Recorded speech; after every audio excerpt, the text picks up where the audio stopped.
Wisconsin Eye's 2014 election coverage is brought to you by the Wisconsin Hospital Association. For over 90 years, a valued voice for Wisconsin hospitals, supporting high-quality, high-value care in communities like yours.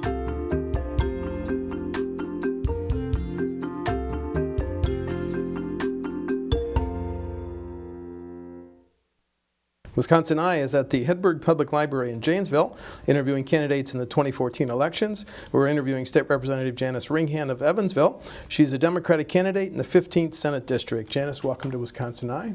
Thank you, Steve. Good to be here. And then just this note, Wisconsin Eye appreciates the support of the Wisconsin Hospital Association, which represents more than 139 hospitals and health systems, for making these candidate interviews possible. Janis, you're finishing your third term? Second term. Second. Mm-hmm. So you have seen many major policy changes. Yes. So my question is, what do you think are the top two issues? Why are you running for the Senate? Jobs are still one of the biggest issues, especially in this district. You know, it's very well known that when General Motors left in 2008, a huge outflux of jobs left this area.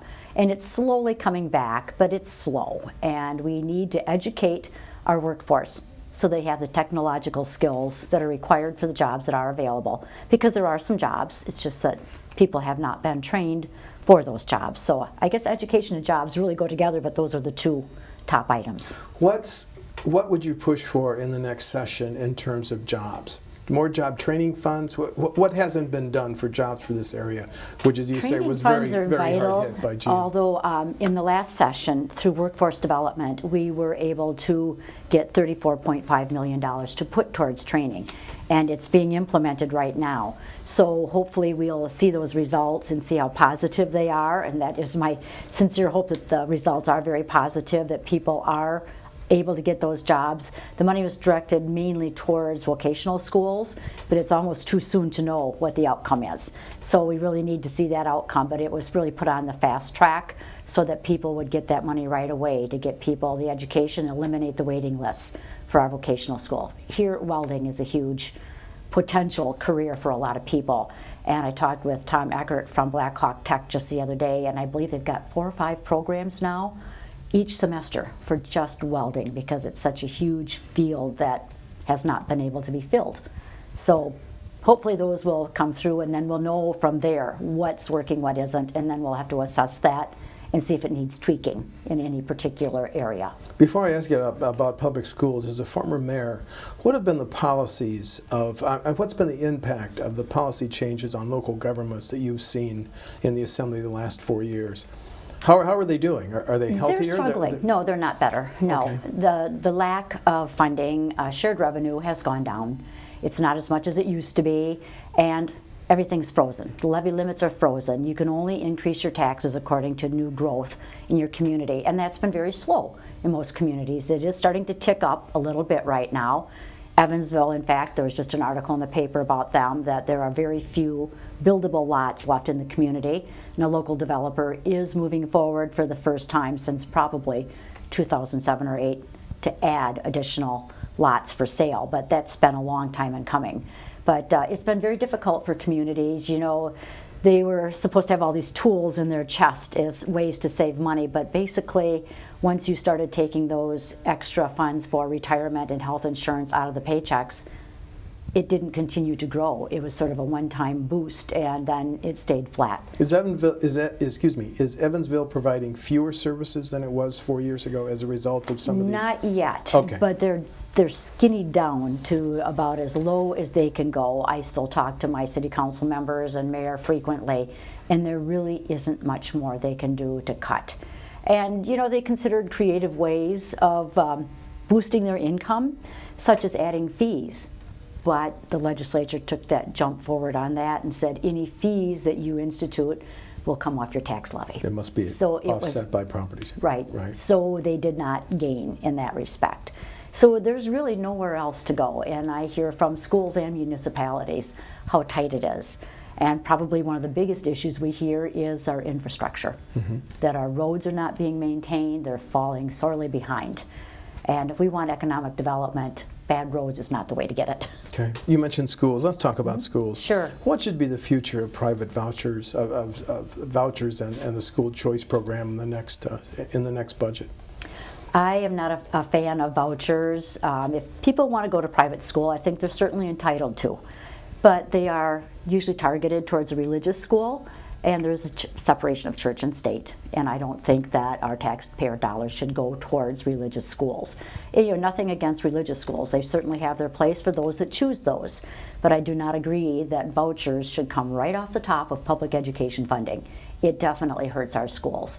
And we all know the stories that they're unaccountable. They do not take special needs children.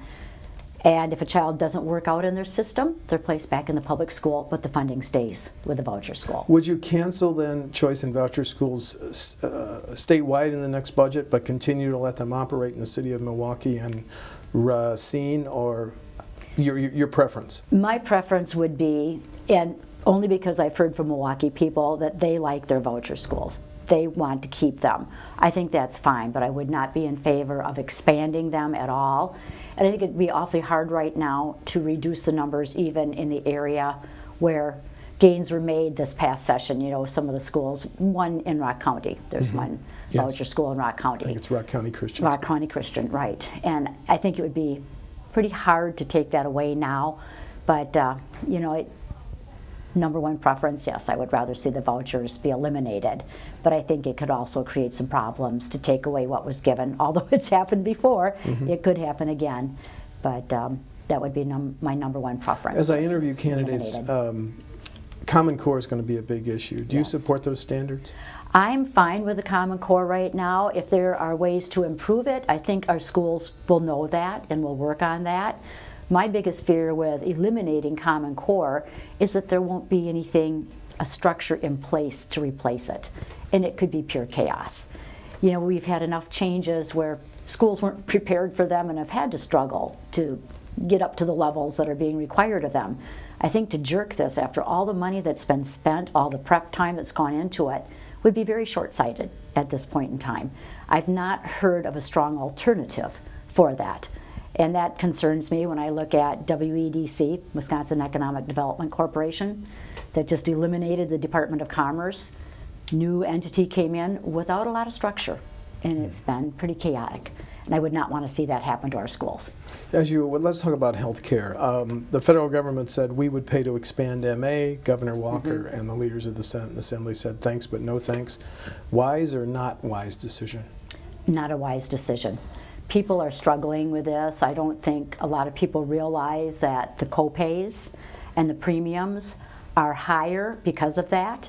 And people in Wisconsin are paying almost double what people in Minnesota are paying for the same plan because our government decided not to take the federal subsidy. So that puts a real burden on our lower income people. And with the changes in Badger Care, a lot of people are falling through the cracks. And you don't hear about it as much right now because I think people are still trying to find their spot.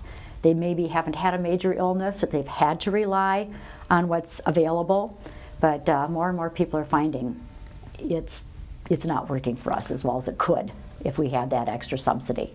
Lawmakers and chambers of commerce from this area want the interstate expanded. Right. But there's a projected $650 million deficit in the next Department of Transportation budget. Do you delay projects like this interstate expansion? Do you raise taxes? How would you make up that shortfall? Yeah, there was a study done a few years ago, as I'm sure you're aware. Department of Transportation looked at different options for raising the revenue.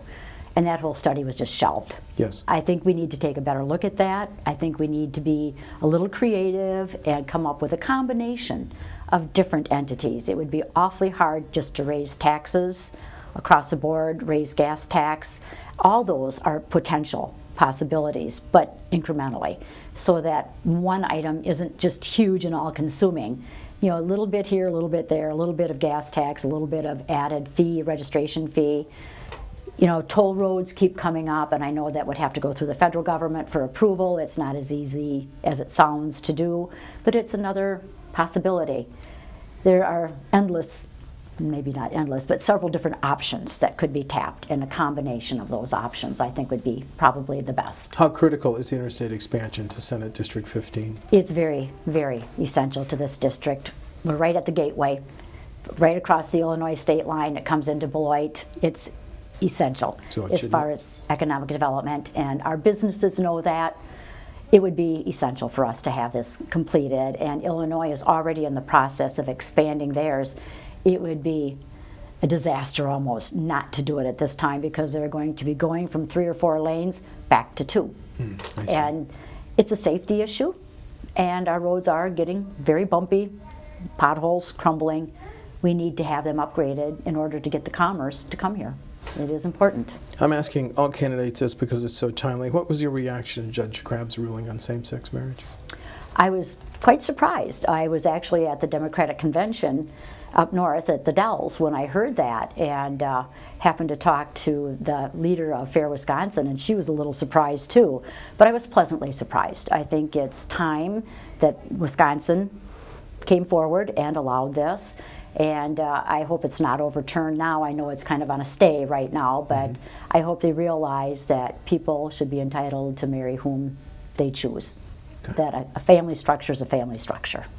2 Attorney General candidates say first offense drunken driving should be a crime. What's your position? I think we need more education on this. I think we need more treatment and diversion programs. I'm a big fan of that. People make mistakes, and quite often the first one is the only one they make. I would rather see the education and the opportunity to get out of that, because we've come to the point in this state, and I believe elsewhere, where any criminal record follows you everywhere you go. It can affect your ability to get an education, to get a job. It affects your credit rating. So I think we need to be a little bit careful about what we're doing here, and work on the educational aspects of it. Prevention is always the best policy if we can educate our young people early enough so they don't get caught in that trap. We know that the heroin use out there, alcohol use, it is a problem in this area and statewide. So we need to prevent it before it happens, instead of, well, fines are inevitable. You know, you're going to have those. But as far as making it a felony, I think we could be getting on a slippery slope with that as far as the future for most young people. Representative Mason and Senator Wirch have a bill to raise the minimum wage. Your position? I'm in favor of raising the minimum wage. To the 10-10 in their bill? Right, and that's over a 2 or 3 year period, yes. Yes, we have so many people that are working at minimum wage jobs who have to work 2 and 3 jobs. And it's almost impossible to do, because they're still not making ends meet financially. And it's taking so much time away from their families, away from home. And that's detrimental for our children too, because they don't have the parental structure at home when the parents are working that many jobs. So homework's not getting done, structure's not there. So it's important to raise that. We talked about jobs and public schools. Is there any other issue that you're focusing on in the campaign that I haven't asked about? Well, infrastructure is another, education, jobs, infrastructure, those are some of the biggest issues that I feel are important to this district, but also women's health issues that have been under attack, and there's no doubt about it. Planned Parenthood has been defunded, basically. Clinics are closing, and it's not just the abortion issue there, it is the health issue. It's cancer screenings and breast cancer screenings, STD treatments. It's a whole lot more than just abortion issues.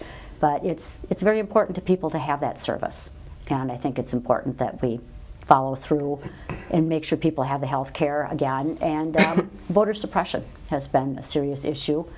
I think we need to be paying more attention to that and encouraging people to vote, not discouraging them. And one more is redistricting. I'm a strong supporter of having the nonpartisan redistricting. You would go to the Iowa model on redistricting? Yes, right, or something very similar to it. Okay. Yes.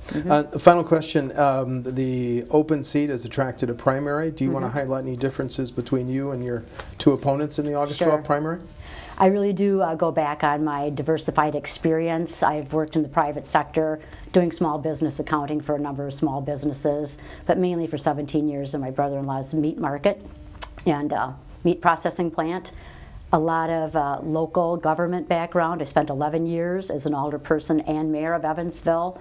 Been very involved in civic groups. I was the interim executive director for what's now known as Creekside Place in Evansville. It's a community and senior center. We raised $2.5 million within the community to build that center, and I worked with them to get that done. And been on the hospital board for 8 years.